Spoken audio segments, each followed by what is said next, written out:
Thankfully, I'm still employed because of that. Yeah, the ones that was like the goat. Oh God. Great humanity of Galilee!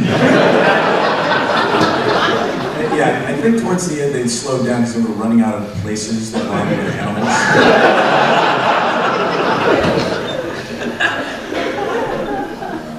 I asked, you know, I pointed at her earlier because you had your hand up. I'm sorry. I was wondering if you guys had Excuse me. Thank you. I'm sorry. having moved from the broadcast to sort of if you have or... Well, I don't know if there's more creative latitude, but the show's sturdier. Yeah, I mean, what about that show we did? We come right back, and now it's suddenly on cable, and the second and third season in on cable, we were doing like scatological. Oh, the two-headed goat thing. Yeah, vomiting. The puke me puke you. Yeah, it was gross, man.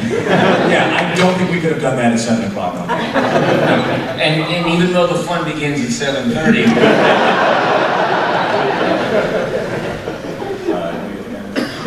What's the worst gig you've ever had? For both of you? Worst gig? Worst gig? Yeah, I think one. You can think of one? Yeah. Then go, baby. It was a Terminator video game. Terminator 3 or 2? I don't know. Must have been before the third movie, so yeah, it was Terminator 2. But basically, I didn't have much of a part. I was, you know, cop number 3, plus various victims. And it was 9 in the morning, and I had to just die for an hour straight.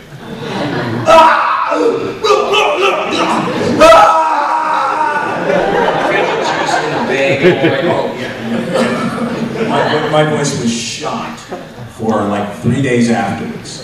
Because, you know, it's early in the morning, so you're not really warmed up. And it was nothing but screaming.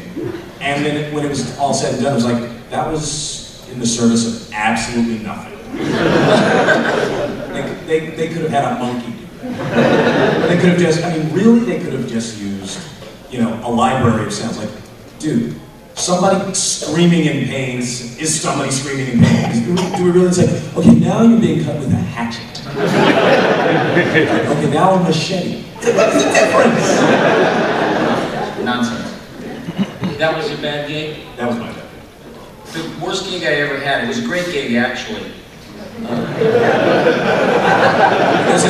Something I said, I don't know. But it was an English woman directing. They were directing me from England, and they're very charming, even though they're super passive-aggressive.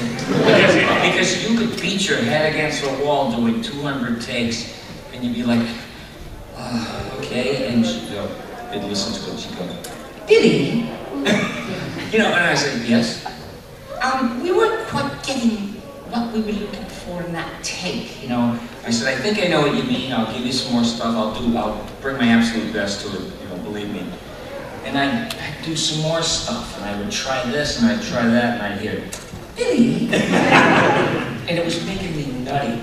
So instead of getting mad, which is the worst thing you can do, like act like all huffy and stuff, that's how you never get hired again. Because Hollywood's a very small town. Especially in Boise. Yeah, I mean, you think it's big, and you know, word gets around like wildfire. So she was like, "Billying me to death," and I finally said, "Can I ask you a question?" Yes. I said, "Do you kiss with your eyes open or closed?" Yeah, and she went. You know, because I would have gotten really mad or something if I didn't turn it into total absurdity and silliness. Billy. And I said, she said, why do you ask? And I said, when you're looking at a guy and you're into him and stuff, do you play with your hair while you're listening to him? She went, what is all this about? You know, and I said, I just was curious, you know. Because we've been here for 5 hours.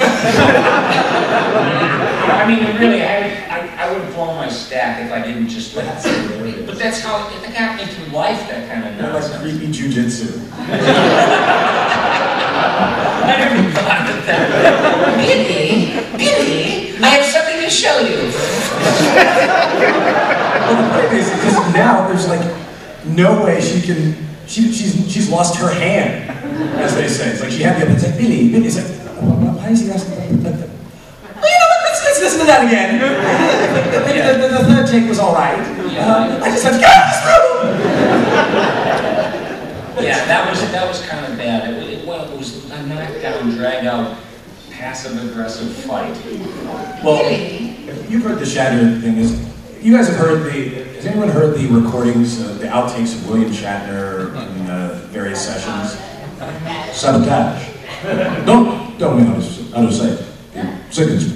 But there's one in particular, I'm totally going on a tangent here, I'm sorry. But it's about 10 minutes long, it's him in a session, and it's hilarious because I think it's later in his career when he's got the reputation and he knows it, and the person who's directing him apparently doesn't know his reputation. And he's like, hello, this is William Shatner.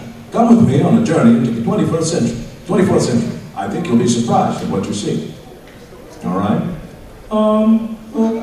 Shatner, yes, what is it? Can we make more hail fellow well met? Okay. And you hear him take that pause where it's like, am I gonna attack this guy? No, it'll be quick, just and he does it again, more hail fellow well met, whatever the hell that is. This is William Shatner. Come with me on a journey into the 24th century. You'll be surprised at what you hear. What is it? Well, it's just, and then it goes dark. He's just like, well, okay, how about this? Why don't you read the paragraph the way you hear it, and I'll do it that way. And the guy takes the bait. This is William Shatner. Come with me on a journey into the 21st century. You'll be surprised at what you hear. Okay, that's how you want. Okay, you're rolling, right? And William Shatner does it back exactly the way, like with the flat, sing-song intonation. This is William Shatner. Come with me on a journey into the 24th century. I think you'll be surprised at what you hear. Well, I believe that's how you did it. No, now I want you to read the next paragraph. I said, no, Mr. Shatner. I said, no. You read the next paragraph, and I'm going to do it that way. And then you read the one after that, and then you can take it back to us. No, I shouldn't have opened my mouth. No, you open your mouth, you can pop some bells in it. Now read the next paragraph. And it just goes so sad. That's a game for him.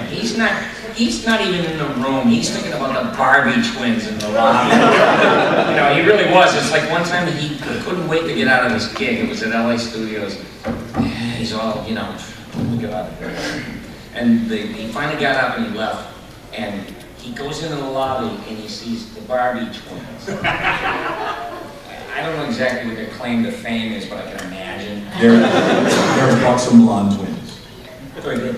And so he comes out and he's in a hurry to get out of there, and all of a sudden he's like, good evening. And they're like, looking at each other like, who's this old perv? You are the Barbie twins. And meanwhile, everybody's in the studio going, he couldn't wait to get out of there. He was in a hurry. He jumped in a gold Mercedes and he had a crutch with him, because he had screwed up his leg or something. But I needed to get out of there so I could stay. Barbie twins. One more thing we gotta go. Anybody who hasn't asked a question? You haven't asked a question? Oh. Is it a good one? It's the last one. It's the last thing everyone in this room will remember. Let him have it. He's begging for it. Let him have it. I know both of you voice multiple characters, and I know you said that you don't necessarily do them all at the same time. But do you have to get yourself into a certain mind frame to do each voice? You gotta. Yeah. Well, sometimes it's funny because I was trying to come up with a term for this, and somebody came up with it. Sometimes you'll have a line, a single line that a character says that sort of triggers that character for you. Like a friend of mine called it a pitch pipe line. It's like if you're a part of a singing group, a cappella singing group, there's always a person who gives you your note, this is the voiceover equivalent of that. Like I do Chris Rock a lot, and there's a line that when I say that line, I figure out where the voice is in my body, and and I get into the attitude. Every man's got to make a decision.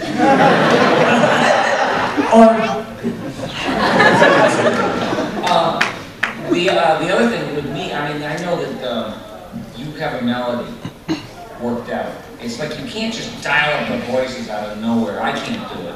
But if I remember the rhythm or the melody or the cadence of a character, it just falls right into line. Like my best example is like Yogi Bear. His melody is like, and Fry's is like, and the professor is, oh, it's like, and like you try to remember what each individual little melody is. The Preacher Boy is perfect because they were gospel singers too, and so they've got that melody built in. That's what I try to remember, and that dials up everybody in this, so you don't forget it. Because you forget, it's like, what did I do? Right. Especially when they pull up a character. Fourth season. Yeah, what is Air it? Robot 2. Yeah, Ball of Light. Oh, my phone will ring! He was coming up to Lila, he was lonely, and he was this ball of light, he was looking for a date. I hope my phone will ring! Spent Carney voice. Well, nobody's given us the light yet, but I know there's probably another panel. So, Thank you, Sheriff. after 12. Any closing words? Yes, come. Do it at the deliver. Oh, monkey dance. Young lady, bring me a sandwich from that dumpster.